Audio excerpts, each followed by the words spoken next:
싸가지가 없어도 정도가 있지? 사람이 죽어가는데! 제 목소리가 병원 복도를 가득 채웠습니다. 손에 든 서류 파일을 탁자에 내리쳤을 때 주변 사람들의 시선이 일제히 저에게 쏠렸습니다. 그 차가운 눈빛의 간호사는 미동도 하지 않았습니다. 마치 제가 보이지 않는 사람인 것처럼 그저 시계만 내려다보고 있었습니다. 분노가 끓어올랐고 보안 요원들이 달려오는 소리가 들렸지만 저는 멈출 수가 없었습니다. 누군가 휴대폰을 들어 이 장면을 찍고 있다는 것도 알았지만 상관없었습니다. 그때는 정말 미쳐버릴 것 같았거든요. 그런데 23년 전 잃어버린 제 딸이 이 못된 간호사랑 너무 닮았습니다. 과연 이 충격적인 만남이 어떤 운명으로 이어질까요? 지금부터 시작되는 기적 같은 실화, 끝까지 들어주시고 구독과 좋아요 부탁드립니다.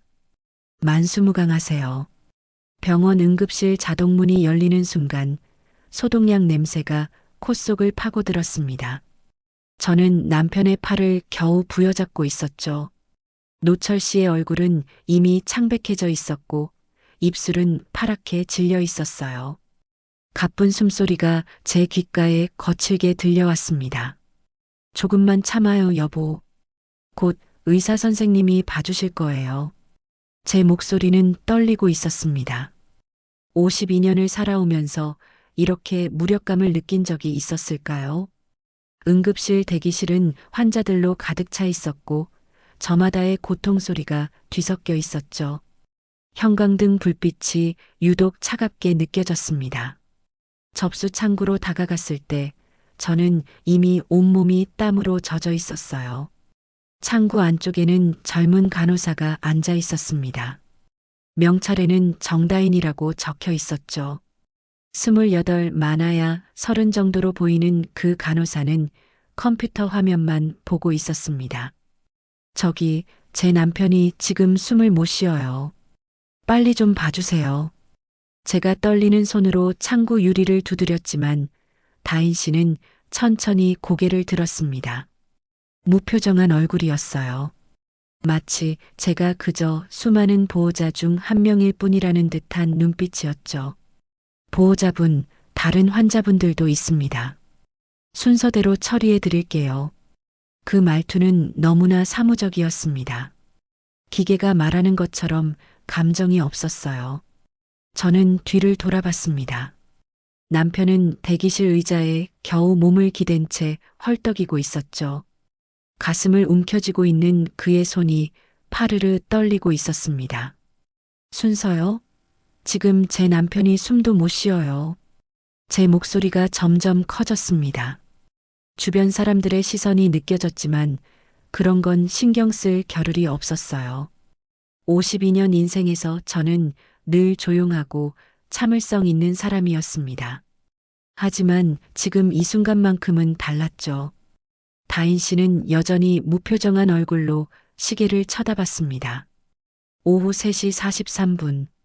그 시계 바늘이 움직이는 소리까지 들리는 것 같았어요. 제 가슴 속에서 무언가가 끓어올랐습니다. 분노였을까요? 아니면 절망이었을까요?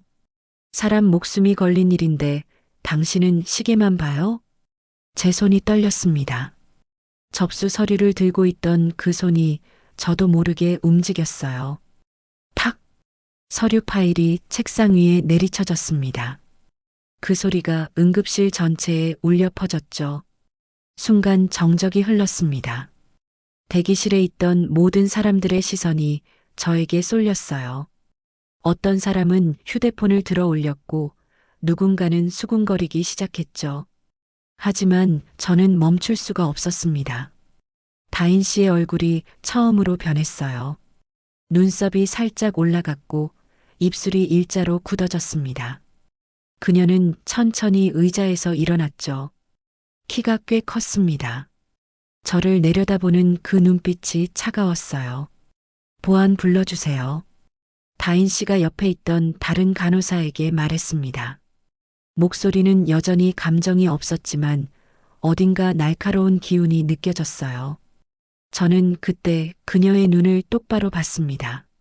28살 정도의 젊은 눈이었지만 왜일까요?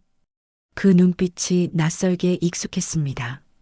마치 오래전 어디선가 본 적이 있는 것 같은 설명할 수 없는 기시감이 들었어요.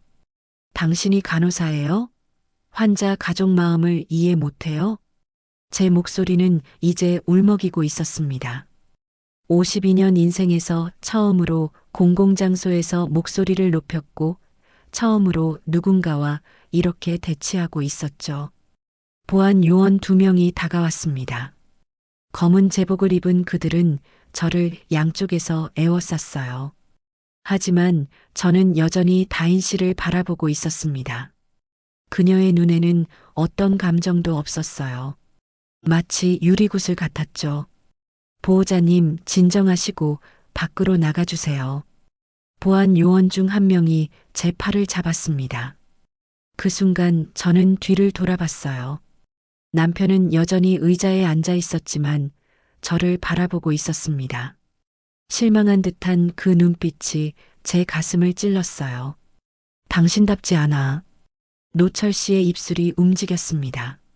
소리는 들리지 않았지만 입모양으로 알 수 있었어요. 그 말이 제 가슴을 더욱 아프게 했습니다. 저는 보안 요원들에게 둘러싸여 응급실 밖으로 나왔습니다. 자동문이 닫히는 소리가 들렸고 다시 병원 복도에 찬 공기가 얼굴을 스쳤어요. 제 손은 여전히 떨리고 있었고 눈물이 볼을 타고 흘러내렸습니다. 그때 누군가 휴대폰으로 찍은 영상이 이미 SNS에 올라가고 있다는 건 몰랐죠. 무례한 보호자 대 무정한 간호사라는 제목으로 말이에요. 저는 그저 병원 복도 벽에 기대어 서서 왜 그 젊은 간호사의 눈빛이 그토록 익숙하게 느껴졌는지 생각하고 있었습니다. 차가운 병원 복도에서 저는 혼자 서 있었어요. 형광등 불빛이 제 그림자를 길게 늘어뜨렸고 어디선가 들려오는 안내 방송 소리만이 공허하게 울려 퍼졌습니다. 52년을 살면서 이렇게 무너진 적은 없었는데 오늘은 왜 이렇게 되었을까요? 그 간호사의 무표정한 얼굴이 자꾸만 떠올랐습니다. 정다인. 그 이름도 어딘가 귀에 익은 것 같았어요. 하지만 그럴 리가 없죠. 저는 그 아이를 오늘 처음 본 거니까요. 아니, 정말 처음이 맞을까요? 병원 복도는 끝이 보이지 않을 만큼 길었습니다. 저는 벽에 기댄 채로 한참을 서 있었어요. 다리에 힘이 풀려서 주저앉을 것 같았지만 그럴 수도 없었죠. 보안 요원 2명이 여전히 저를 지켜보고 있었으니까요. 그들의 눈빛에는 경계심과 동정심이 묘하게 섞여 있었습니다. 휴대폰 진동 소리가 들렸어요. 주머니에서 꺼낸 화면에는 알 수 없는 번호들이 가득했습니다. 문자 메시지가 하나둘씩 올라오기 시작했죠. 딸아이가 보낸 거였어요. 엄마, 이게 뭐야? 지금 SNS에 엄마 영상 올라왔어. 심장이 쿵 내려앉았습니다. 떨리는 손으로 링크를 눌렀더니 제가 간호사에게 소리치는 영상이 재생되었어요. 누군가 찍은 것이었죠. 화질은 흐릿했지만 제 얼굴과 목소리는 선명했습니다. 댓글들이 실시간으로 올라오고 있었어요. 저런 보호자 진짜 최악이다. 간호사님 불쌍해. 아니, 근데 환자 급하면 저럴 수도 있지. 그래도 폭력은 안 되지. 제 손이 더욱 떨렸습니다. 영상 조회수는 벌써 3,000을 넘어가고 있었어요. 제목은 무례한 보호자 대 무정한 간호사였죠. 저는 그 제목을 보며 쓴웃음을 지었습니다. 무례한 보호자. 그게 저를 가리키는 말이었으니까요. 그때 응급실 문이 열렸습니다. 남편이 휠체어에 앉아 나왔어요. 산소 마스크를 쓰고 있었지만 숨소리는 조금 안정된 것 같았죠. 간호사 한 명이 휠체어를 밀고 있었는데 다인 씨는 아니었습니다. 당신. 남편의 목소리가 마스크 너머로 작게 들렸어요.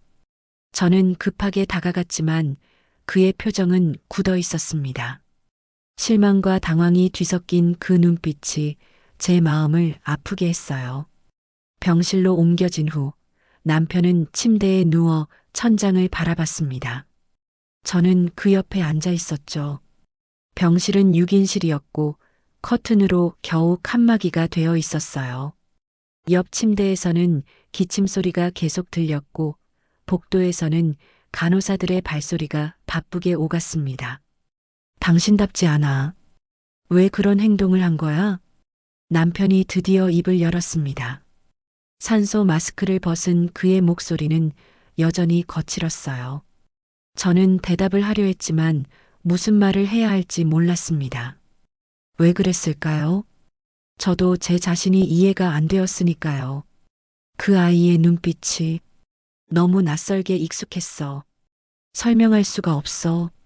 제 목소리는 울먹이고 있었습니다. 남편은 저를 이상하다는 듯이 바라봤어요. 30년을 함께 산 부부였지만 이런 모습은 처음이었을 테니까요. 휴대폰이 또 울렸습니다. 이번엔 시어머니였어요. 저는 복도로 나가서 전화를 받았죠. 며느리, 지금 뭔 일이야? 영상 봤어. 우리 집안 망신이야. 시어머니의 날카로운 목소리가 귓속을 찔렀습니다. 저는 아무 말도 할 수 없었어요. 그저 죄송하다는 말만 반복했죠. 전화를 끊고 나니 온몸에서 힘이 빠졌습니다. 복도 창문 밖으로 저녁 노을이 지고 있었어요. 붉은 빛이 병원 건물을 물들이고 있었죠. 저는 그 풍경을 보며 생각했습니다. 52년을 살면서 쌓아온 체면과 품위가 단 몇 분 만에 무너져 버렸다는 것을요. 그때 누군가 제 뒤에 섰습니다. 돌아보니 다인 씨였어요. 근무가 끝났는지 사복으로 갈아입고 있었죠. 청바지에 흰 셔츠를 입은 그녀는 병원에서 봤을 때와는 다른 사람 같았습니다. 더 어려 보였고 평범한 28살 여자였어요. 보호자님, 다인 씨가 먼저 말을 걸었습니다. 목소리는 여전히 차분했지만 아까처럼 차갑지는 않았어요. 죄송했습니다. 제가 흥분해서 제가 먼저 고개를 숙였어요. 그런데 이상했습니다. 다인 씨가 제 앞에 서 있는 이 순간 또다시 그 묘한 기시감이 들었거든요. 그녀의 눈매, 코끝의 모양, 심지어 서 있는 자세까지도 어딘가 익숙했습니다. 괜찮아요. 저도 좀 무뎌진 것 같네요. 환자 가족분들 마음을 더 헤아려야 하는데. 다인 씨의 말에 저는 놀랐습니다. 사과를 받을 거라곤 생각도 못 했거든요. 그녀는 작은 한숨을 쉬며 창밖을 바라봤어요. 노을빛이 그녀의 옆 얼굴을 비추고 있었죠. 근데 정말 이상하네요. 보호자님 얼굴이 어디서 본 것 같아요. 다인 씨의 말에 제 심장이 쿵 뛰었습니다. 그녀도 느끼고 있었던 거예요. 이 이상한 끌림을, 이 설명할 수 없는 익숙함을요. 저도 그래요. 당신이, 아니, 간호사님이 왜 이렇게 낯익은지 모르겠어요. 우리는 잠시 말없이 서 있었습니다.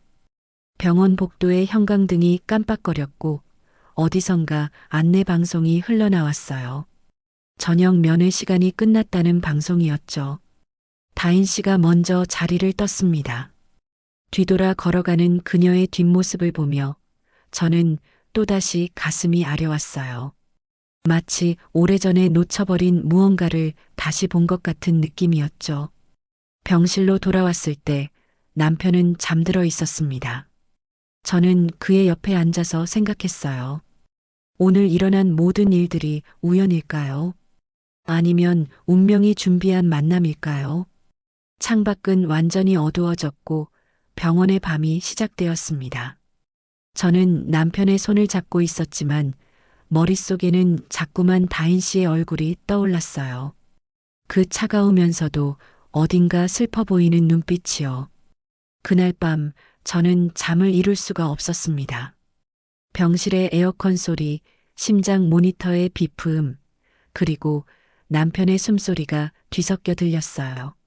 하지만 제 귓가에 가장 선명하게 남은 건 다인 씨의 목소리였습니다. 보호자님 얼굴이 어디서 본 것 같아요. 그 말이 계속 메아리처럼 울려 퍼졌어요. 저는 눈을 감고 기억을 더듬어 봤습니다. 언제, 어디서 그 아이를 본 적이 있을까요? 하지만 아무리 생각해도 떠오르는 건 없었죠. 새벽 2시쯤이었을까요? 복도에서 발소리가 들렸습니다. 야간 근무 간호사가 회진을 도는 소리였어요. 저는 문득 생각했습니다. 만약 다인 씨가 야간 근무였다면 지금쯤 이 복도를 걷고 있을까요? 이상한 생각이었지만 멈출 수가 없었어요. 사흘이 지났습니다. 남편은 퇴원했고 저는 경찰서로 가는 택시 안에 앉아 있었어요. 창밖으로 스쳐 지나가는 거리 풍경이 흐릿하게 보였죠. 머릿속은 온통 앞으로 벌어질 일에 대한 걱정으로 가득했습니다. 경찰서 건물은 생각보다 낡아 보였어요. 회색 콘크리트 벽에는 세월의 흔적이 가득했고 입구의 유리문은 지문 자국으로 얼룩져 있었죠. 저는 떨리는 손으로 문을 밀고 들어갔습니다. 안내 데스크의 경찰관이 저를 보고 물었어요. 무슨 일로 오셨습니까? 병원 사건 때문에 조사받으러 왔습니다. 윤혜란이라고 합니다. 제 목소리는 작고 떨렸어요. 경찰관은 컴퓨터를 확인하더니 2층으로 올라가라고 했죠. 계단을 오르는 동안 다리가 후들거렸습니다. 52년을 살면서 경찰서에 조사받으러 온 건 처음이었으니까요. 조사실 문 앞에 섰을 때 안에서 이미 목소리가 들렸습니다. 다인 씨의 목소리였어요. 차분하지만 단호한 그 목소리가 문틈으로 새어나왔죠. 저는 심호흡을 한 번 하고 문을 두드렸습니다. 들어오세요. 굵은 남자 목소리가 들렸어요. 문을 열고 들어가니 작은 조사실에 여러 사람이 앉아 있었습니다. 다인 씨는 창가 쪽에 앉아 있었고 그 옆에는 나이 든 여자분이 있었어요.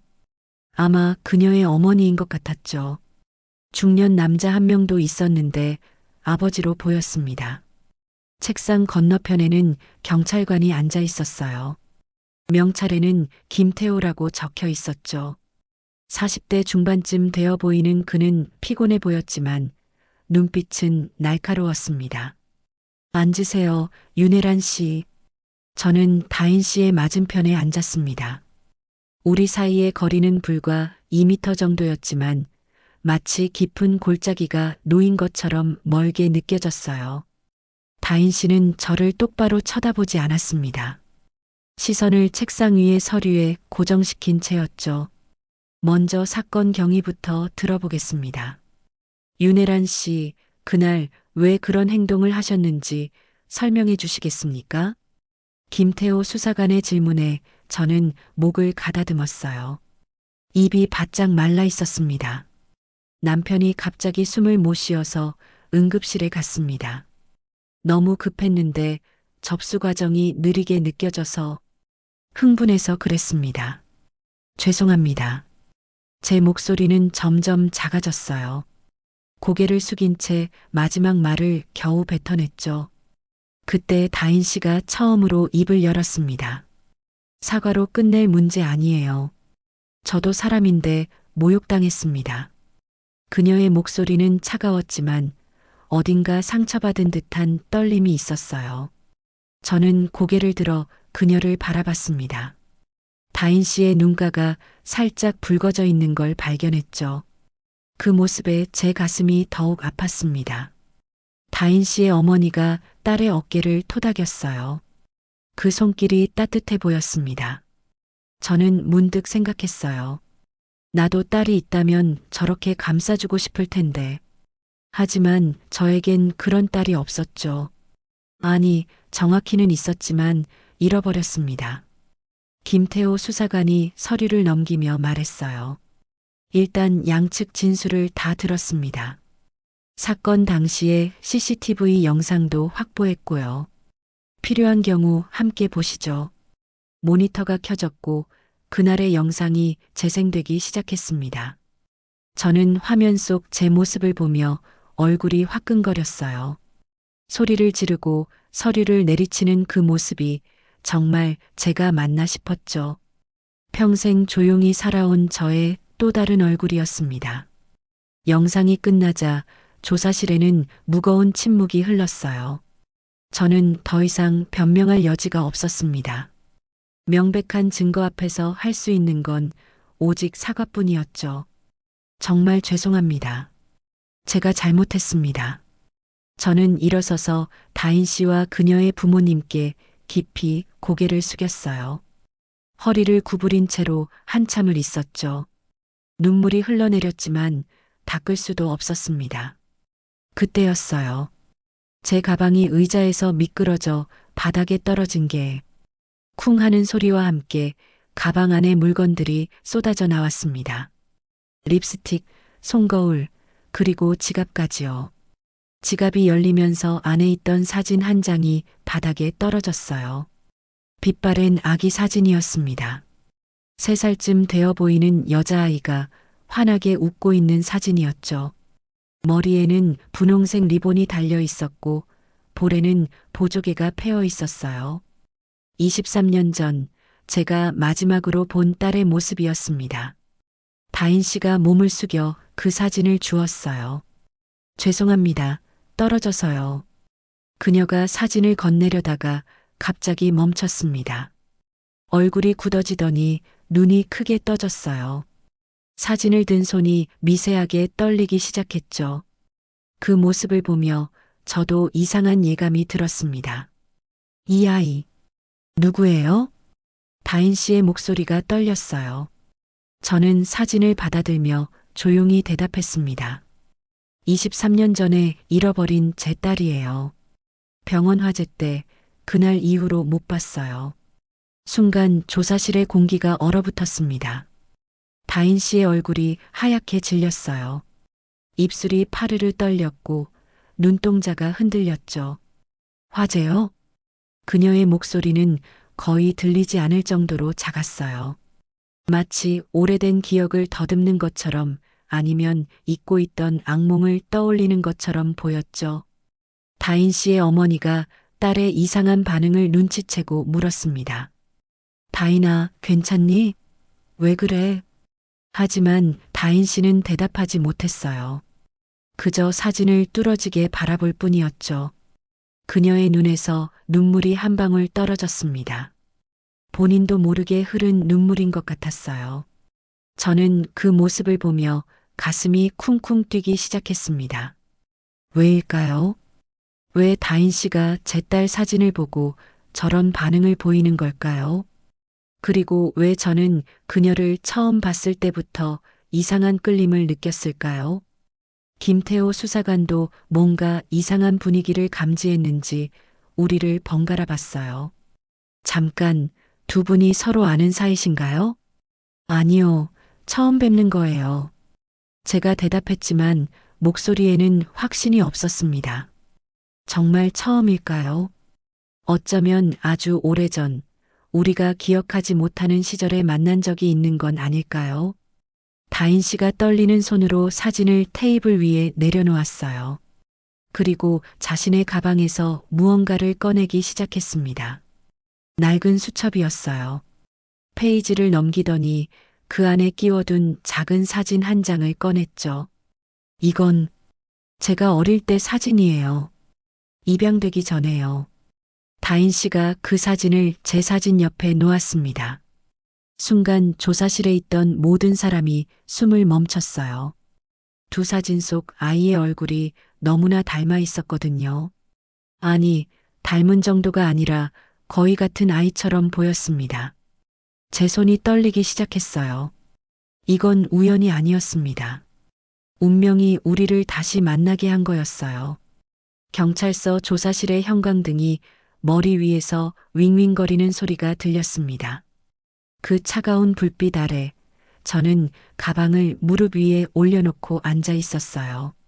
남편이 제 옆에서 한숨을 내쉬는 소리가 들릴 때마다 가슴이 무거워졌죠. 수사관이 마지막 서류를 정리하는 동안 저는 그저 바닥의 타일 무늬만 멍하니 바라보고 있었습니다.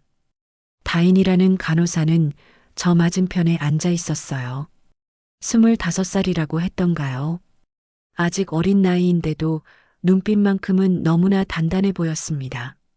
마치 세상의 모든 아픔을 다 견뎌낸 사람처럼 그런 눈이었죠. 그 아이가 제 사과를 받아주지 않을 때의 그 차가운 표정이 계속 머릿속에 맴돌았습니다. 그럼 오늘은 여기까지 하시죠. 수사관의 말에 저는 천천히 일어섰습니다. 가방을 들어 올리려는 순간이었어요. 어깨끈이 헐거워진 탓인지 가방이 제 손에서 미끄러지며 바닥으로 떨어졌습니다. 둔탁한 소리와 함께 가방 안의 물건들이 와르르 쏟아져 나왔죠. 립스틱, 손거울, 휴대폰 충전기, 그리고 지갑까지. 지갑이 바닥에 떨어지면서 입이 벌어졌고 그 안에서 무언가가 미끄러져 나왔습니다. 빛바랜 사진 한 장이었어요. 사진은 마치 나비처럼 가볍게 날아가 다인의 발 앞에 떨어졌습니다. 죄송합니다. 떨어져서요. 다인이 무심코 그 사진을 집어들었습니다. 저는 황급히 다가가며 손을 내밀었지만 그 순간 다인의 얼굴에 스치는 표정을 보고 멈춰 섰어요. 그 아이의 눈동자가 미세하게 떨리고 있었습니다. 입술이 살짝 벌어지며 숨소리가 거칠어졌죠. 마치 귀신이라도 본 사람처럼 사진을 든 손이 가늘게 떨리기 시작했습니다. 사진 속에는 3살배기 여자아이가 있었어요. 분홍색 원피스를 입고 머리에는 노란 리본을 단 채 활짝 웃고 있는 아이였죠. 오른쪽 볼에는 보조개가 살짝 패여 있었고 눈은 초승달처럼 예쁘게 휘어져 있었습니다. 23년이라는 세월이 흘렀지만 그 사진은 제 지갑 속에서 한 번도 자리를 떠난 적이 없었어요. 이 아이, 누구예요? 다인의 목소리가 떨렸습니다. 평소에 차갑고 단호한 목소리와는 전혀 달랐어요. 마치 목구멍에 뭔가가 걸린 것처럼 간신히 말을 뱉어내는 것 같았죠. 저는 조심스럽게 지갑을 받아들며 한숨을 내쉬었습니다. 그 한숨 속에는 23년의 세월이 모두 담겨 있었어요. 23년 전에 잃어버린 제 딸이에요. 말을 하는 순간 목이 메어왔습니다. 남편이 제 어깨를 가만히 잡아주었지만 떨림은 멈추지 않았어요. 병원 화재 때 그날 이후로 못 봤어요. 다인의 얼굴이 하얗게 질렸습니다. 그 아이는 사진을 돌려주면서도 시선을 떼지 못했어요. 마치 그 사진 속 아이와 무언가 깊은 연결고리가 있는 것처럼 간절한 눈빛으로 사진을 바라보았죠. 화재요? 병원 화재요? 다인의 목소리가 더욱 작아졌습니다. 거의 속삭임에 가까웠어요. 그 순간 저는 그 아이의 눈에서 무언가를 보았습니다. 두려움인지 그리움인지 아니면 그 둘 다인지 알 수 없는 복잡한 감정이 스쳐 지나갔죠. 저는 지갑을 가방에 넣으며 천천히 이야기를 이어갔습니다. 말하기 싫은 기억이었지만 왠지 이 아이 앞에서는 모든 걸 털어놓고 싶었어요. 그날 새벽이었어요. 아이가 갑자기 열이 나서 응급실에 갔었죠. 의사 선생님이 일단 입원시키자고 해서 병실에 있었는데 목소리가 떨렸습니다. 남편이 제 손을 꽉 잡아주었어요. 화재 경보가 울렸어요. 연기가 복도를 가득 메웠고 사람들이 비명을 지르며 뛰어다녔죠. 저는 아이를 안고 계단으로 뛰었는데 그 혼란 속에서 누군가와 부딪혔고 정신을 차렸을 때는 이미 더 이상 말을 잇지 못했습니다. 그날의 연기 냄새가 아직도 코끝에 맴도는 것 같았어요. 아이를 부르며 미친 듯이 병원을 뒤졌던 그 순간들이 눈앞에 생생히 떠올랐죠. 간호사들이 저를 붙잡고 진정시키려 했지만 저는 계속 아이 이름만 부르며 울부짖었습니다. 지은이. 제 딸 이름이 지은이었어요. 다인의 몸이 순간 경직되었습니다. 그 아이는 입술을 깨물며 무언가를 참고 있는 것 같았어요. 눈가가 붉어지기 시작했고 손은 무릎 위에서 주먹을 쥐었다 폈다를 반복했습니다. 조사실의 공기가 무겁게 가라앉았어요. 형광등의 윙윙거리는 소리만이 정적을 깨뜨렸죠. 수사관도 남편도 저도 그리고 다인도 아무 말을 하지 못했습니다. 마치 시간이 멈춘 것 같았어요. 다인이 천천히 일어섰습니다. 그 아이의 다리가 살짝 떨리는 게 보였어요. 무언가 말하려는 듯 입을 열었다가 다시 다물었죠. 그리고는 고개를 숙인 채 조사실을 나가려 했습니다. 잠깐만요. 제가 그 아이를 불러 세웠습니다. 왜 그랬는지는 저도 모르겠어요. 그저 그 아이가 그렇게 가게 두고 싶지 않았습니다.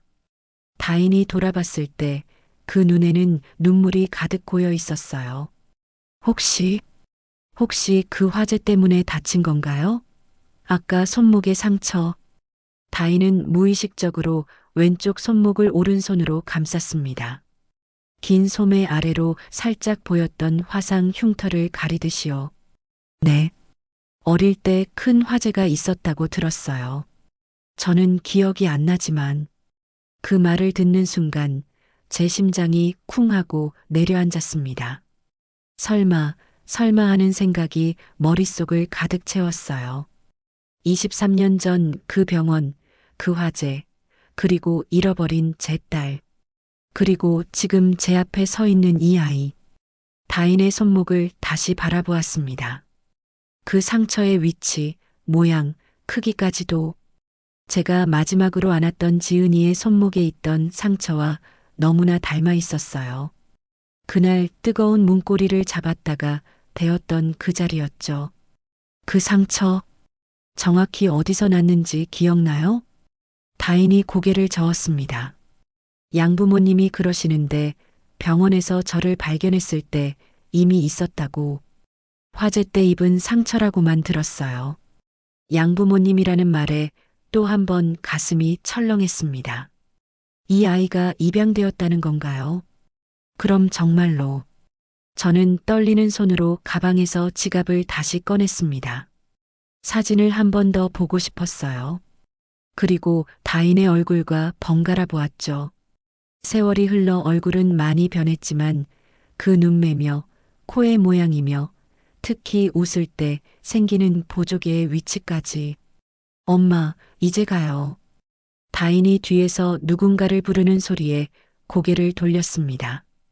50대 후반으로 보이는 여성이 조사실 문 앞에 서 있었어요. 다인의 양어머니인 것 같았습니다. 그분과 눈이 마주쳤을 때 왠지 모를 미안함이 밀려왔어요. 다인이 급하게 인사를 하고 조사실을 나갔습니다. 그 뒷모습을 보며 저는 가슴 한구석이 텅 비는 것 같았어요. 23년 동안 품고 있던 그리움이, 희망이, 그리고 죄책감이 모두 뒤섞여 목구멍으로 치밀어 올랐죠. 남편이 제 어깨를 감싸 안았습니다. 여보, 너무 상심하지 마. 그저 우연일 수도 있어. 하지만 저는 알고 있었어요. 이건 우연이 아니라는 걸. 그 아이의 눈빛에서, 떨림에서, 그리고 그 상처에서 저는 분명히 느꼈습니다. 23년 만에 드디어 제 딸을 찾았다는 걸요.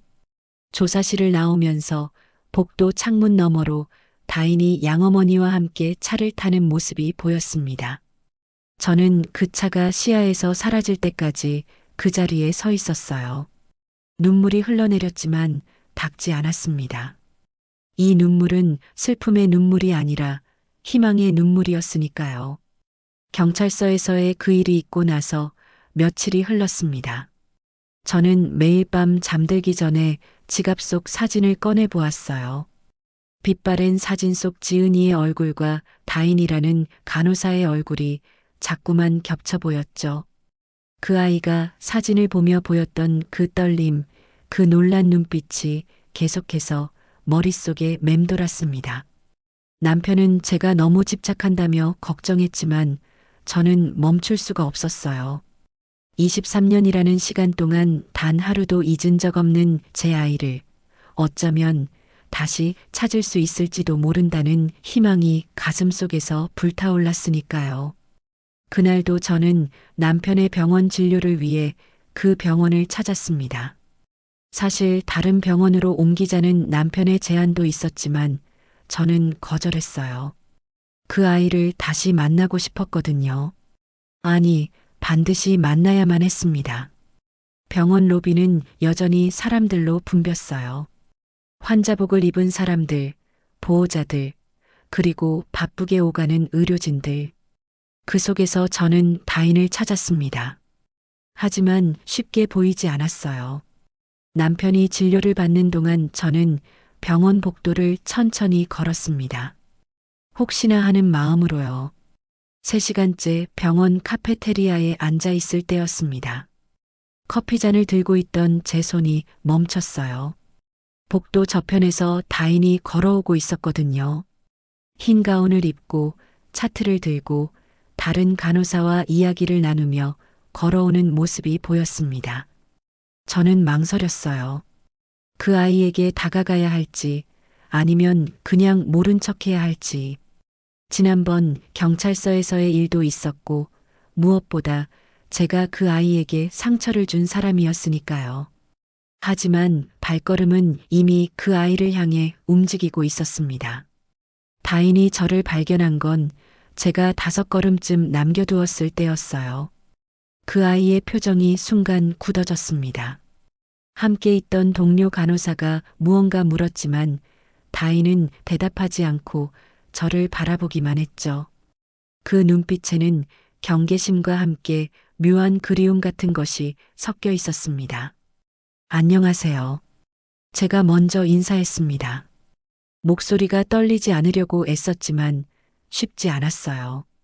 다인은 잠시 망설이다가 고개를 살짝 숙였습니다. 그날 일 정말 미안했어요. 제 말에 다인은 시선을 피했습니다. 그 아이의 손이 차트를 쥔 채로 미세하게 떨리는 게 보였어요. 괜찮아요. 차갑고 짧은 대답이었지만 지난번처럼 날이 서 있지는 않았습니다. 오히려 무언가를 애써 감추려는 듯한 느낌이었죠. 저는 그 아이의 왼쪽 손목을 보았습니다. 긴 소매로 가려져 있었지만 손목 끝자락에 살짝 보이는 흉터가 눈에 들어왔어요. 그 순간 23년 전 그날의 기억이 번개처럼 스쳐 지나갔습니다. 병원 복도를 가득 메운 연기, 아이를 안고 뛰던 제 모습, 그리고 뜨거운 철문 손잡이를 잡다가 울음을 터뜨린 지은이의 모습까지. 그때 지은이의 왼쪽 손목에 생긴 화상이 바로 저 위치였어요. 그 상처, 제가 무의식적으로 말을 꺼냈습니다.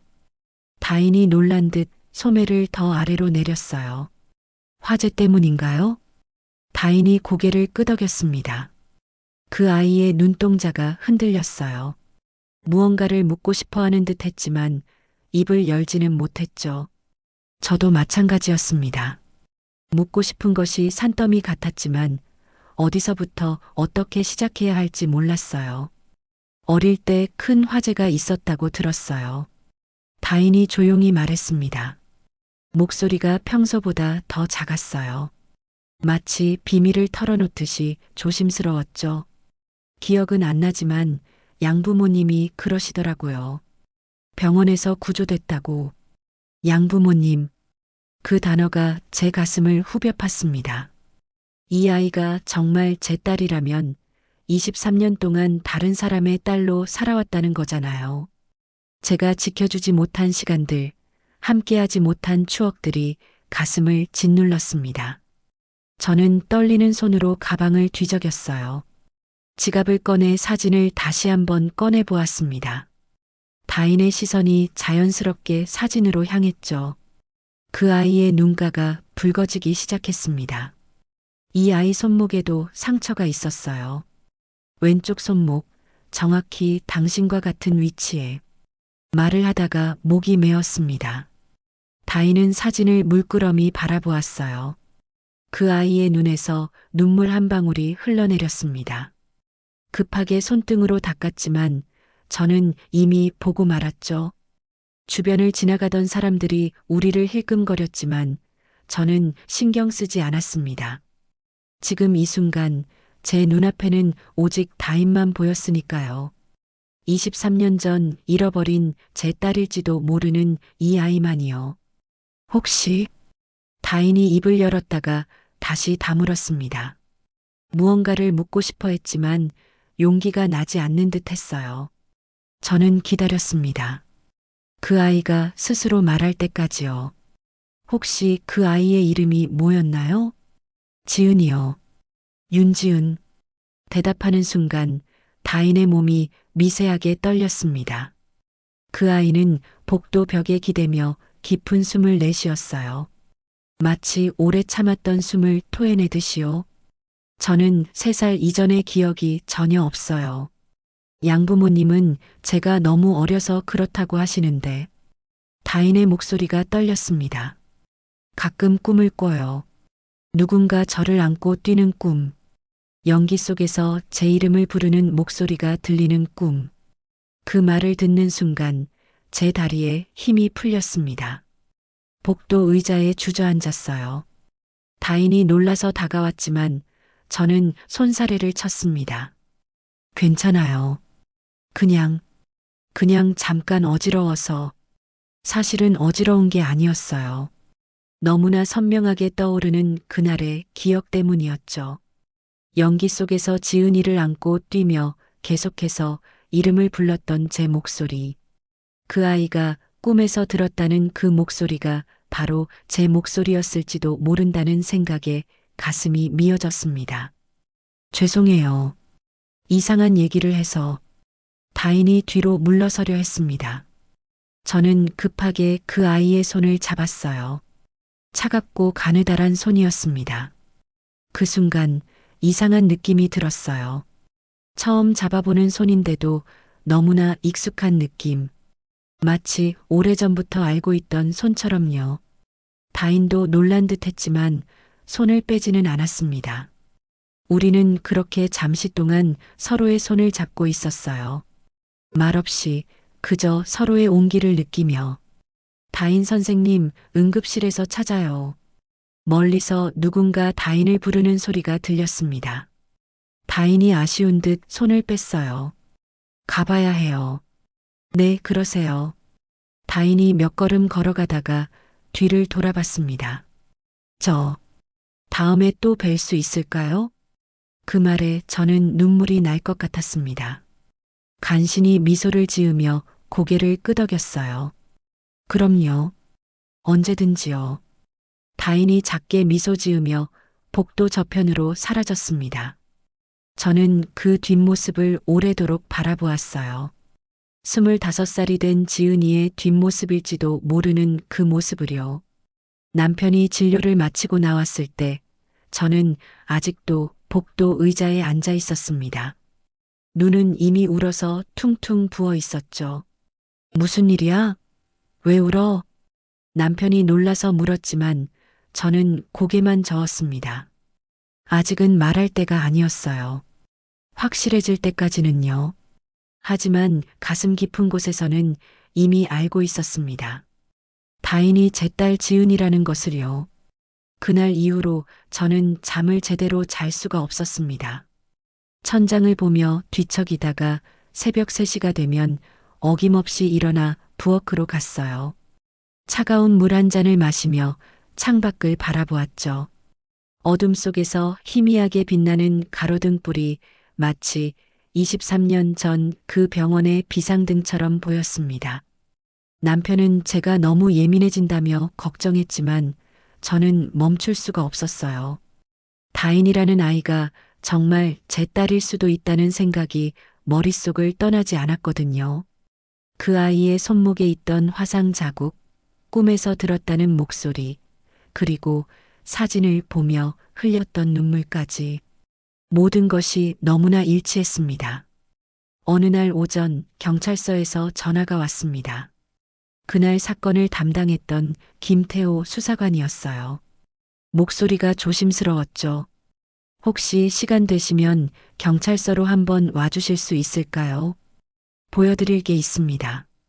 무슨 일인지 묻고 싶었지만 수사관의 목소리에서 묘한 긴장감이 느껴져서 그냥 알겠다고만 했습니다. 남편과 함께 경찰서로 향했어요. 차 안에서 남편이 제 손을 꽉 잡아주었지만 떨림은 멈추지 않았습니다. 경찰서 상담실에 들어서자 태호 수사관이 두꺼운 서류철을 들고 기다리고 있었어요. 낡고 빛바랜 서류철이었습니다. 표지에는 2002년이라는 숫자가 희미하게 적혀 있었죠. 이게 뭐죠? 제가 물었습니다. 목소리가 떨렸어요. 23년 전 병원 화재 사고 당시의 기록입니다. 최근에 병원 기록 보관실을 정리하다가 발견됐다고 해요. 태호 수사관이 서류철을 조심스럽게 열었습니다. 종이에서 곰팡이 냄새가 났어요. 오래된 시간의 냄새였죠. 첫 장에는 당시 사고 현황이 정리되어 있었습니다. 화재 발생 시각, 사상자 수, 그리고 실종자 명단까지. 제 이름이 거기 있었어요. 윤혜란, 화상 환자, 그리고 그 옆에 빨간 펜으로 적힌 메모. 실종 아동 1명, 윤지은 3세. 손이 떨려서 종이를 제대로 잡을 수가 없었습니다. 남편이 대신 서류를 받아들었어요. 여기 보세요. 수사관이 다른 페이지를 가리켰습니다. 거기엔 당시 구조된 아이들의 명단이 있었어요. 그 중에 신원 미상 여아 1명이라는 항목이 있었죠. 옆에는 작은 메모가 적혀 있었습니다. 왼쪽 손목 화상, 추정 연령 3세, 보호자 없음. 숨이 막혔습니다. 그 아이가 다인일 수도 있다는 생각에 가슴이 쿵쿵 뛰었어요. 이 아이는 어떻게 됐나요? 기록에 따르면 한 달 후에 입양 절차를 밟았다고 나와 있습니다. 당시 이정숙 씨라는 분이 입양하신 것으로. 이정숙. 그날 경찰서에서 다인을 데리러 왔던 그 여성의 이름과 같았습니다. 제 온몸에 소름이 돋았어요. 바로 그때 상담실 문이 열렸습니다. 다인이 들어왔어요. 그 아이의 얼굴이 창백했죠. 손에는 비슷한 서류철을 들고 있었습니다. 수사관님이 저도 오라고 해서. 다인의 목소리가 떨렸습니다. 우리의 시선이 마주쳤을 때 그 아이도 이미 알고 있는 것 같았어요. 이 만남이 무엇을 의미하는지를요.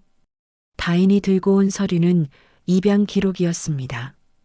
2002년 4월 화재 사고 한 달 후에 이정숙 씨 부부가 신원 미상의 여자아이를 입양했다는 내용이었어요. 아이의 추정 생일은 1999년 3월 15일.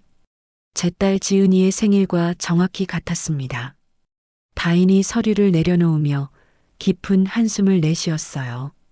그 아이의 눈가가 빨갛게 충혈되어 있었죠. 어젯밤에 양어머니께 물어봤어요. 제 입양에 대해서. 다인이 말을 이었습니다. 처음엔 말씀 안 하시려고 했는데 제가 계속 물으니까 병원 화재 때 구조된 아이였다고. 부모를 찾을 수 없어서 한 달을 기다렸지만 아무도 찾으러 오지 않았다고. 제 눈에서 눈물이 흘러내렸습니다. 아무도 찾으러 오지 않았다니.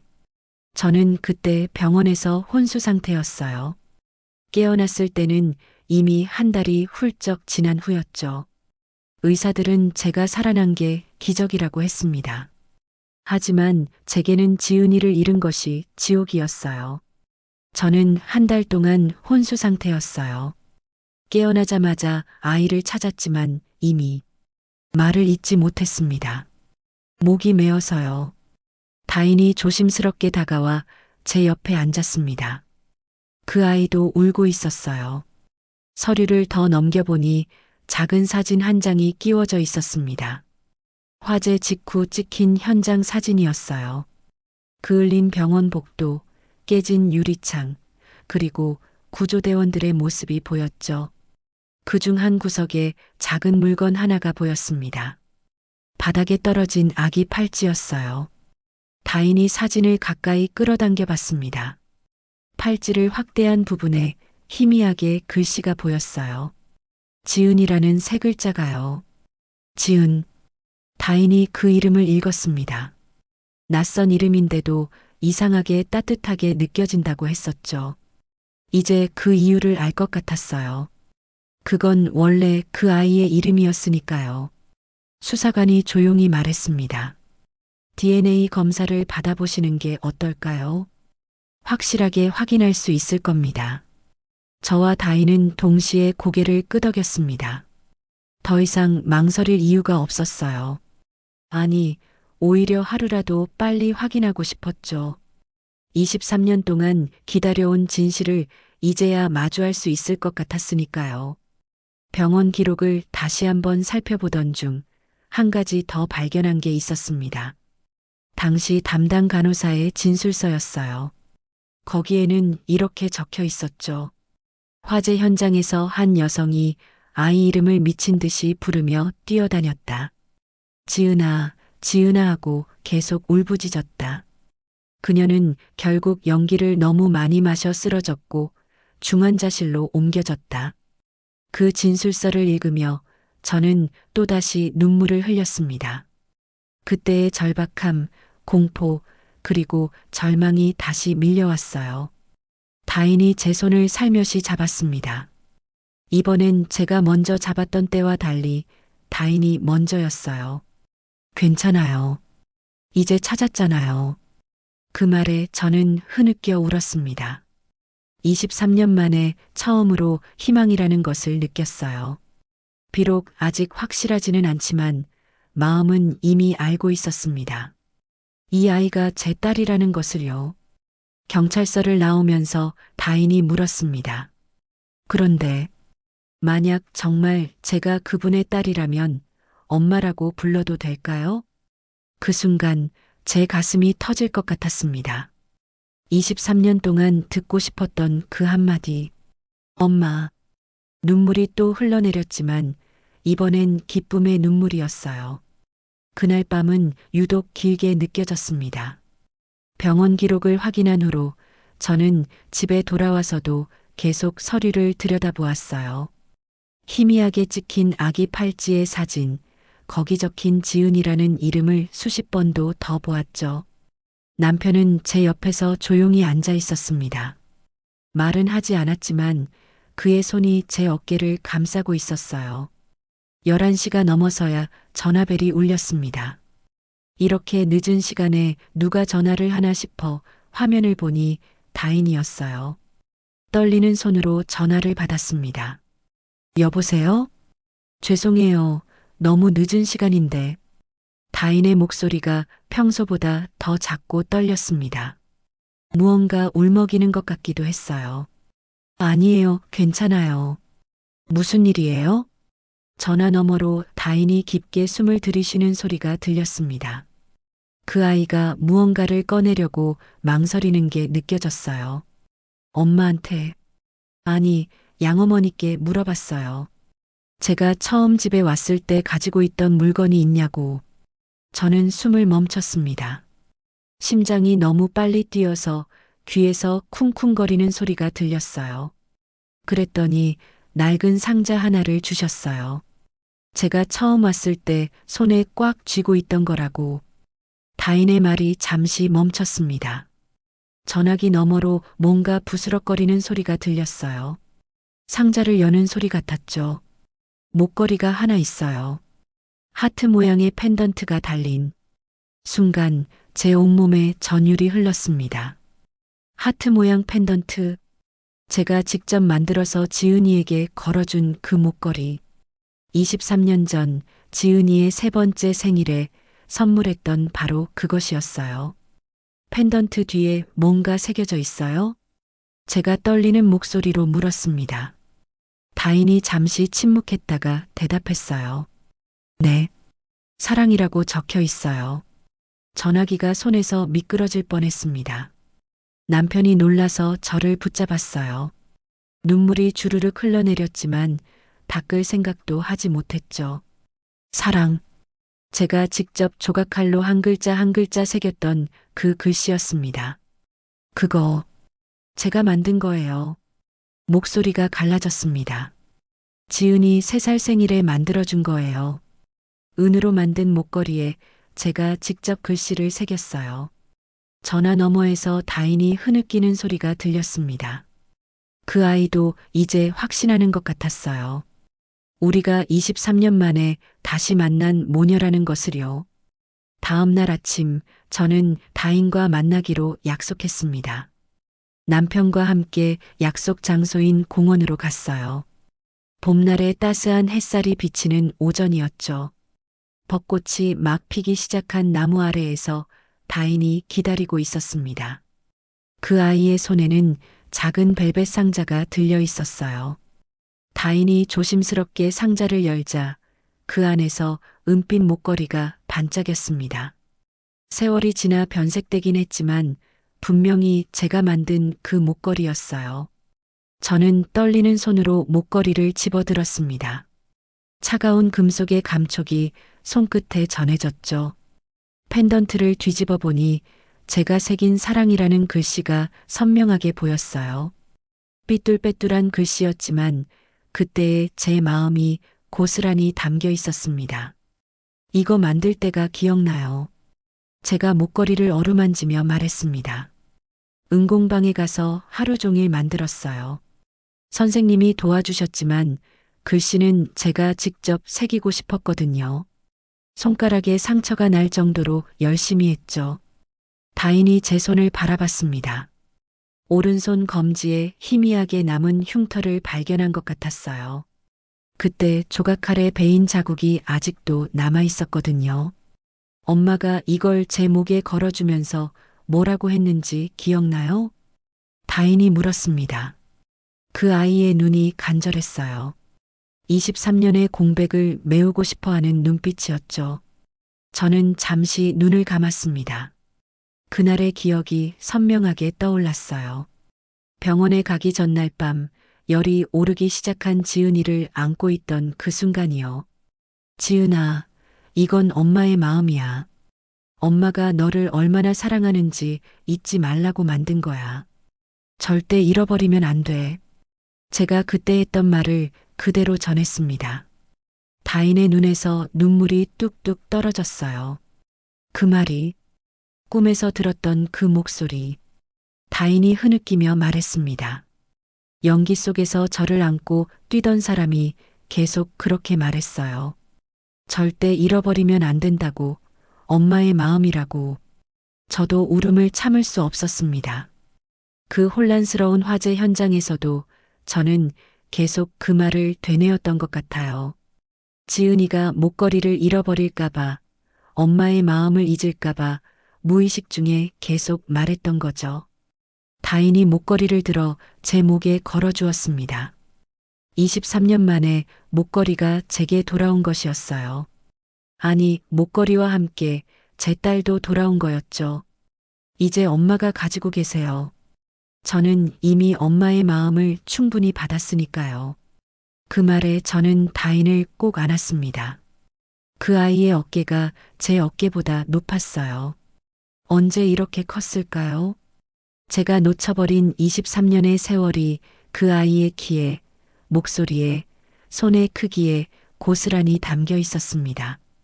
남편이 우리를 조용히 바라보고 있었어요. 그의 눈에도 눈물이 고여 있었죠. 그는 다인에게 다가와 머리를 쓰다듬었습니다. 우리 지은이가 이렇게 예쁘게 자랐구나. 다인이 수줍게 웃었습니다. 그 미소에서 3살배기 지은이의 모습을 볼 수 있었어요. 오른쪽 볼에 살짝 패는 보조개까지 그대로였죠. 공원 벤치에 나란히 앉아서 우리는 오랜 시간 이야기를 나눴습니다. 다인은 양부모님께 받은 사랑에 대해 이야기했어요. 좋은 분들을 만나 행복하게 자랐다고 했죠. 저는 그 말에 안도하면서도 한편으로는 서운했습니다. 제가 줄 수 없었던 그 사랑을 다른 사람이 대신 주었다는 게요. 양어머니께도 제가 직접 찾아가서 인사드릴게요. 제가 말했습니다. 23년 동안 제 딸을 이렇게 훌륭하게 키워주신 분이니까요. 다인이 고개를 끄덕였어요. 그 아이도 두 어머니 사이에서 많이 고민했을 거예요. 낳아준 엄마와 길러준 엄마. 둘 다 소중한 존재니까요. 해가 중천에 떴을 때 우리는 병원으로 향했습니다. DNA 검사를 받기로 한 날이었거든요. 이미 마음으로는 확신하고 있었지만 그래도 과학적인 증명이 필요했어요. 23년의 공백을 메우기 위해서는요. 검사를 마치고 나오는 길에 다인이 제 팔짱을 꼈습니다. 어색하면서도 자연스러운 스킨십이었어요. 마치 어제도 그랬던 것처럼 내일도 그럴 것처럼 당연하게요. 결과가 나올 때까지 일주일이래요. 다인이 말했습니다. 하지만 전 이미 알아요. 엄마가 제 엄마라는 걸. 저도 그 아이의 손을 꼭 잡았습니다. 차갑던 다인의 손이 이제는 따뜻했어요. 우리의 온기가 서로에게 전해지고 있었죠. 23년이라는 시간을 뛰어넘어 우리는 다시 하나가 되고 있었습니다. 목걸이를 확인한 그날 이후 저는 매일 다인과 연락을 주고받았습니다. 문자로, 전화로, 때로는 직접 만나서 이야기를 나눴어요. 23년의 공백을 하루하루 메워가는 시간이었죠. 그런데 여전히 마음 한구석에는 불안함이 남아 있었습니다. 혹시라도 이 모든 게 우연의 일치는 아닐까 하는 두려움이요. 사흘째 되는 날 오후 다인이 저희 집으로 찾아왔습니다. 손에는 하트 모양의 목걸이가 들려 있었어요. 거실 소파에 앉은 다인의 표정이 평소보다 진지했습니다. 무언가 결심한 듯한 얼굴이었죠. 이거 혹시 본 적 있으세요? 다인이 목걸이를 테이블 위에 조심스럽게 올려놓았습니다. 햇빛을 받은 은빛 펜던트가 반짝였어요. 제가 만든 그 목걸이를 다시 보니 가슴이 뭉클했습니다. 그건 내가 만든 거야. 제 목소리가 떨렸습니다. 다인의 눈이 크게 떨렸어요. 그 아이는 목걸이를 다시 한번 만져보며 깊은 숨을 내쉬었죠. 3살 때 내 딸에게 걸어준 사랑의 증표야. 응공방에서 이틀 동안 만들었어. 펜던트 뒤에 사랑이라는 글씨도 내가 직접 새긴 거고. 말을 하면서 그때의 기억이 생생하게 떠올랐습니다. 조각칼로 한 글자씩 새기느라 손가락이 얼마나 아팠는지, 완성했을 때 얼마나 뿌듯했는지, 지은이의 목에 걸어주며 얼마나 행복했는지요. 다인이 갑자기 일어섰습니다. 그 아이의 얼굴이 창백해 보였어요. 무언가에 놀란 듯 입을 살짝 벌린 채 저를 바라보았죠. 그리고는 떨리는 손으로 휴대폰을 꺼냈습니다. 잠깐만요. 확인할 게 있어요. 다인이 서둘러 어딘가로 전화를 걸었습니다. 양어머니에게 전화한 것 같았어요. 엄마, 제가 어렸을 때 가지고 있던 물건들 있잖아요. 그거 다시 한번 확인해 볼 수 있을까요? 네, 지금 당장이요. 통화를 마친 다인이 저를 돌아봤습니다. 그 아이의 눈에 눈물이 고여 있었어요. 지금 가봐도 될까요? 양어머니 집에 확인하고 싶은 게 있어요. 저는 망설임 없이 고개를 끄덕였습니다. 남편도 함께 가겠다고 했어요. 우리 셋은 다인의 양부모님 집으로 향했죠. 차 안에서 아무도 말을 하지 않았습니다. 각자의 생각에 잠겨 있었어요. 아파트 현관문을 열고 들어서자 50대 후반의 여성이 우리를 맞았습니다. 다인의 양어머니 정숙 씨였어요. 그분의 눈에도 복잡한 감정이 서려 있었죠. 아마 다인에게서 모든 이야기를 들으셨을 거예요. 어서 오세요. 다인이가 많이 이야기했어요. 정숙 씨가 조용히 인사했습니다. 저는 고개를 깊이 숙였어요. 23년 동안 제 딸을 이렇게 훌륭하게 키워주셔서 정말 감사합니다. 그 말에 정숙 씨의 눈가가 붉어졌습니다. 서로 다른 입장이었지만 한 아이를 사랑하는 마음은 같았으니까요. 정숙 씨가 작은 방으로 우리를 안내했습니다. 벽장에서 오래된 나무 상자를 꺼내왔어요. 먼지가 수북이 쌓인 상자였죠. 다인이가 처음 왔을 때 가지고 있던 물건들이에요. 목걸이도 여기서 나온 거고요. 상자 뚜껑이 열리자 그 안에는 몇 가지 물건이 들어 있었습니다. 작은 옷가지, 색이 바랜 머리끈, 그리고 구겨진 종이 한 장이 보였어요. 다인이 조심스럽게 그 종이를 펼쳤습니다. 그것은 병원 팔찌였어요. 환자 정보를 적는 그 팔찌가 찢어진 채로 남아 있었죠. 희미하게 글씨가 보였습니다. 윤지은, 1999년 3월 15일생, 보호자 윤혜란. 제 다리에 힘이 풀렸습니다. 남편이 급하게 저를 부축했어요. 이건 의심의 여지가 없는 증거였습니다. 23년 전 제가 직접 적었던 그 글씨가 분명했으니까요. 이 글씨, 제 글씨예요. 떨리는 손으로 팔찌를 만졌습니다. 낡고 바랜 종이지만 그날의 기억이 선명하게 남아 있었어요. 응급실에서 급하게 입원 수속을 밟으며 떨리는 손으로 적었던 그 순간이요. 다인이 흐느끼기 시작했습니다. 그 아이도 이제는 완전히 확신하는 것 같았어요. 자신이 윤지은이라는 것을요. 그런데 어떻게 아이들이 바뀐 거죠? 정숙 씨가 조용히 물었습니다. 그 질문에 저도 고개를 들었어요. 그래요. 어떻게 그런 일이 일어날 수 있었을까요? 화재 당시 정말 혼란스러웠어요. 제가 천천히 말을 이어갔습니다. 연기가 가득했고 사람들이 비명을 지르며 뛰어다녔죠.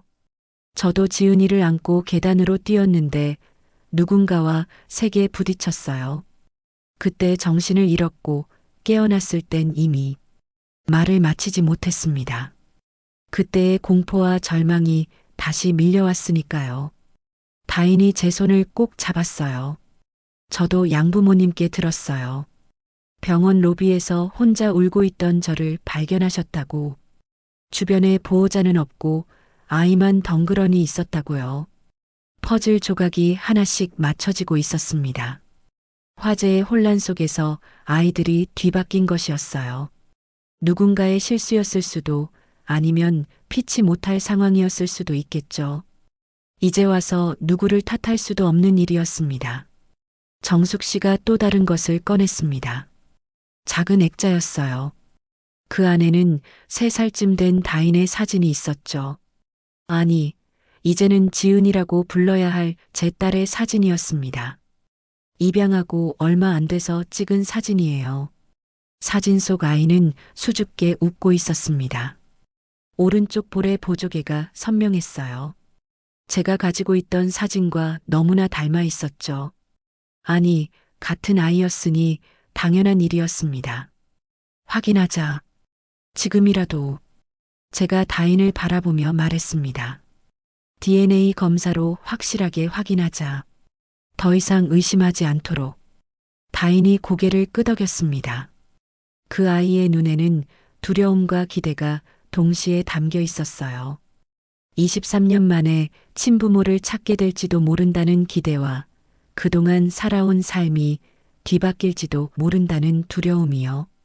정숙 씨가 조용히 말했습니다. 무슨 결과가 나오든 다인이는 제 딸이에요. 그건 변하지 않아요. 그 말에 저는 고개를 깊이 숙였습니다. 물론이에요. 23년 동안 사랑으로 키워주신 분이 진짜 어머니죠. 저는 그저 다인이를 낳았을 뿐이에요. 하지만 속마음은 달랐습니다. 제 딸을 되찾고 싶었어요. 23년의 세월을 되돌릴 수는 없지만 이제부터라도 함께하고 싶었죠. 집으로 돌아오는 길에 다인이 말했습니다. 두 분 다 제 엄마예요. 낳아주신 엄마와 길러주신 엄마. 전 정말 복받은 사람인가 봐요. 그 말에 저는 눈물이 났습니다. 이렇게 마음이 예쁜 아이로 자라준 게 얼마나 감사한지요. 비록 제가 키우지는 못했지만 좋은 부모님을 만나 사랑받으며 자란 것이 얼마나 다행인지 몰라요. 병원으로 가는 차 안에서 다인이 제 손을 잡았습니다. 따뜻하고 부드러운 손이었어요. 23년 전에는 그 작은 손을 제가 감싸 쥐었는데 이제는 다인의 손이 더 커져 있었죠. 괜찮아요, 엄마. 다인이 처음으로 저를 엄마라고 불렀습니다. 그 한마디에 23년의 그리움이 모두 녹아내리는 것 같았어요. 검사를 받고 일주일이 지났습니다. 그 일주일이 1년처럼 길게 느껴졌어요. 매일 아침 눈을 뜰 때마다 오늘은 결과가 나올까 하는 생각이 먼저 들었죠. 남편은 제가 너무 초조해야 한다며 진정하라고 했지만 어떻게 진정이 되겠어요. 23년 만에 딸을 찾을 수도 있는 순간이었는데요. 그날도 평소처럼 아침 8시에 일어나 부엌으로 갔습니다. 커피를 내리는데 손이 자꾸 떨렸어요. 컵을 놓칠 뻔한 것도 여러 번이었죠. 남편이 제 어깨를 감싸며 말했습니다. 오늘 나올 거야. 분명히. 그 말이 끝나기도 전에 휴대폰이 울렸습니다. 병원 번호였어요. 심장이 멎는 것 같았습니다. 떨리는 손으로 전화를 받았죠. 여보세요? 윤혜란 님이신가요? DNA 검사 결과가 나왔습니다. 오늘 오후 2시에 오실 수 있으신지요? 목소리가 나오지 않아서 그저 네 하고만 대답했습니다. 전화를 끊고 나서야 온몸에 힘이 빠졌어요. 의자에 주저앉았죠. 남편이 물 한 잔을 가져다 주었지만 마실 생각도 나지 않았습니다. 다인에게 연락했어요. 그 아이도 같은 연락을 받았다고 했죠. 목소리가 저만큼이나 떨리고 있었습니다. 같이 가요, 엄마. 다인이 그렇게 말했습니다.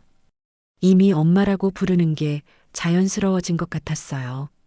저는 그 말 한마디에 또 눈물이 났습니다. 병원으로 가는 길이 너무나 멀게 느껴졌어요. 차창 밖 풍경이 스쳐 지나가는데도 아무것도 눈에 들어오지 않았죠. 그저 결과만 생각했습니다. 만약 친자가 아니라면 어쩌지 하는 두려움과 분명히 맞을 거야 하는 확신이 계속 엇갈렸어요. 병원 주차장에서 다인을 만났습니다. 그 아이도 많이 긴장한 듯 얼굴이 창백했어요. 우리는 말없이 서로를 바라보다가 동시에 손을 맞잡았습니다. 차갑고 떨리는 두 손이 서로의 온기를 나눴죠. 상담실로 들어가는 발걸음이 천근만근이었습니다. 문을 여는 순간 안에 계신 의사 선생님의 표정을 보려고 애썼어요. 하지만 그분은 무표정하게 서류만 보고 계셨죠. 앉으세요. 의사 선생님의 목소리가 너무나 사무적이어서 더 불안했습니다. 저와 다인은 나란히 앉았어요. 남편도 제 옆에 앉았죠. 의사 선생님이 서류를 한 장 한 장 넘기는 소리만 상담실에 울려 퍼졌습니다. 드디어 의사 선생님이 고개를 들었어요. 안경 너머로 우리를 바라보며 입을 열었죠. 그 짧은 순간이 영원처럼 느껴졌습니다. 유전자 일치율 99.9%입니다. 순간 숨이 멎는 것 같았어요. 귀를 의심했습니다. 정말로 들은 게 맞나 싶었죠. 친모녀 관계입니다. 그 말이 떨어지자마자 제 눈에서 눈물이 폭포처럼 쏟아졌습니다. 참으려고 했지만 참을 수가 없었어요. 23년 동안 가슴속에 묻어두었던 그리움이, 슬픔이, 죄책감이 한꺼번에 터져 나왔죠. 엄마, 다인도 울고 있었습니다. 그 아이의 얼굴이 눈물로 범벅이 되어 있었어요. 우리는 서로를 꼭 끌어안았습니다. 처음 만났을 때는 낯선 간호사와 무례한 보호자였는데 이제는 23년 만에 재회한 모녀가 된 거예요. 지은아, 제가 다인의 본명을 불렀습니다. 그 이름을 부르는 게 얼마나 그리웠는지 몰라요. 23년 동안 마음속으로만 불렀던 이름이었으니까요. 다인이 제 품에서 더 세게 울었어요. 어깨가 들썩이며 흐느꼈죠. 그 아이도 그동안 많이 힘들었을 거예요. 자신이 누구인지도 모른 채 살아왔으니까요. 의사 선생님이 조용히 자리를 비켜주었습니다. 상담실에는 우리 가족만 남았어요. 남편도 눈물을 훔치고 있었죠. 그는 다인의 머리를 쓰다듬으며 말했습니다. 우리 지은이가 이렇게 컸구나. 아빠가 많이 보고 싶었어. 다인이 남편을 바라봤습니다. 그 눈빛에는 서먹함과 그리움이 동시에 담겨 있었어요. 23년 동안 다른 아버지 밑에서 자랐으니 당연한 일이었죠. 하지만 혈연에 끄는 그 어색함도 금세 녹여낼 것 같았습니다. 우리는 한참을 그렇게 울었어요. 기쁨의 눈물이자 그리움의 눈물이었죠. 상담실 밖에서 간호사가 노크를 할 때까지도 우리는 서로를 놓지 못했습니다. 밖으로 나왔을 때 봄 햇살이 유난히 따뜻하게 느껴졌어요. 23년 만에 처음으로 세상이 이렇게 아름다워 보였습니다. 나무들이 연두색 새싹을 틔우고 있었고 하늘은 더없이 맑았죠. 이제 어떻게 할까요? 다인이 조심스럽게 물었습니다. 그 아이도 혼란스러울 거예요. 친부모를 찾았지만 23년 동안 길러준 양부모님도 계시니까요. 천천히 가자. 서두르지 말고. 제가 다인의 손을 잡으며 말했습니다. 넌 두 가정 모두의 딸이야. 우리가 낳았고 그분들이 키우셨지. 누구 하나 빼놓을 수 없는 소중한 가족이야. 다인이 고개를 끄덕였어요. 그 아이의 눈에서 또 눈물이 흘렀지만 이번엔 안도의 눈물 같았습니다. 병원 로비를 지나가는데 처음 만났던 그 응급실이 보였어요. 그때는 서로에게 상처만 주고받았는데 이제는 이렇게 손을 잡고 걷고 있다니 운명이란 게 정말 신기한 것 같았습니다. 있잖아요. 다인이 말했습니다. 그때 엄마가 너무 무서웠어요. 왜 저한테 그렇게 화를 내는지 이해가 안 됐죠. 근데 이상하게 마음이 아팠어요. 그 절박한 눈빛이 계속 생각났거든요. 저는 다인의 손을 더 꽉 잡았습니다. 미안해. 그땐 정말 미안했어. 아니에요. 이제야 이해해요. 남편이 위급한 상황이었는데 제가 너무 매정했죠. 그것도 모르고 우리는 서로를 위로했습니다. 그 불행했던 첫 만남이 있었기에 오늘의 기적 같은 재회가 있었던 거겠죠. 집으로 돌아오는 차 안에서 다인이 물었어요. 제 어릴 때 이야기 좀 해주세요. 어떤 아이였어요? 저는 미소를 지으며 이야기를 시작했습니다. 첫 걸음마를 떼던 날, 처음으로 엄마라고 불렀던 날, 좋아했던 자장가, 제일 아끼던 인형 이야기까지 23년 동안 가슴속에만 묻어두었던 추억들을 하나씩 꺼냈어요. 다인은 눈을 반짝이며 들었습니다. 마치 잃어버린 자신의 역사를 되찾는 것처럼 진지하게요.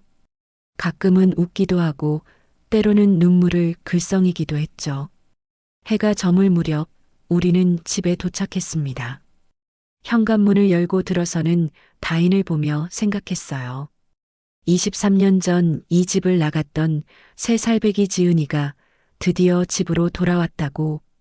비록 많은 시간이 흘렀지만 이제야 진짜 가족이 되었다고요. 다인이 거실을 둘러보며 말했습니다. 따뜻해요. 정말 집 같은 느낌이에요. 그 말에 저는 또 울컥했습니다. 그래요.